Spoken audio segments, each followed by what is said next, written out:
ஒரு வேலையை முழுமையாக அழகாக செய்கிறது ஒன்று இருக்குது, மக்கள் அதை ஏற்றுக்கிறதுன்னு ஒன்று இருக்குது. மக்கள் என் முகத்தை அடிக்கடி பார்க்கறனால நீங்கள் நிறைய படம் நடித்த மாதிரி ஒன்று ஒரு ஒரு தோற்றம், மாய தோற்றம் உண்டாகி விட்டது.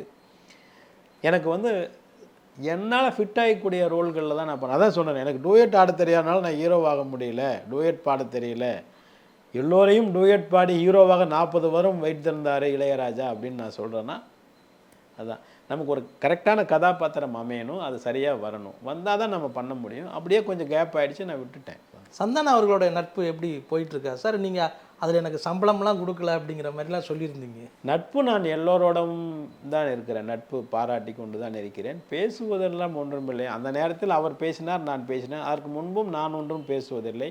அவரும் என்னுடைய குழந்தைகளும் அவருடைய குழந்தைகளும் ஒன்றாக படித்தார்கள். நட்பெல்லாம் தினமும் பாராட்டி பேசி கொண்டிருக்கிற இடத்துல நான் இல்லை. நான் அதுக்கப்புறம் பேசினதே இல்லை. சம்பளம் விஷயங்கள் என்ன அப்படின்னா, நான் யார்கிட்டையும் சம்பளத்துக்காக போகலை அப்படின்னு சொல்கிறேன். அவர் உங்களை கூப்பிட்டு நடிக்க வச்சதுக்கு முக்கிய காரணம் ஏதாவது ஒன்று இருந்திருக்குங்களா சார்? இருந்திருக்கும், அது அவர் என்கிட்ட சொல்லலை எதுவும். இல்லை, அப்போ வந்து அதுக்கு ஒரு சன்மானம்னு ஒன்று இருக்குல்ல, சம்பளம் வேண்டாம். அது பரவாயில்ல, நான் அதை பற்றி பேசலை. அவர் என்ன காரணத்திற்காக என்னை நடிக்க வைத்தார்னு எனக்கு தெரியல. எனக்கு சொல்லியிருந்தா நான் அதை நினச்சிருப்பேன், அதை ஃபாலோ பண்ணியிருப்பேன். அவர் என்னிடம் சொன்னது, உங்களை நினச்சே எழுதிட்டேன், நீங்கள் வந்து முடியாதுன்னு சொன்னால் எனக்கு இன்னொரு மாற்று ஆள் யோசிக்க எனக்கு கஷ்டமாயிருந்தார். அப்படி ஒரு கஷ்டமாக, சரி நமக்கு எதுக்கு, நம்மளால் எதுக்கு இன்னொருத்தருக்கு கஷ்டம் அப்படின்னு, சரி சார் நான் பண்ணுறேன் அப்படின்னு சொல்லிட்டேன்.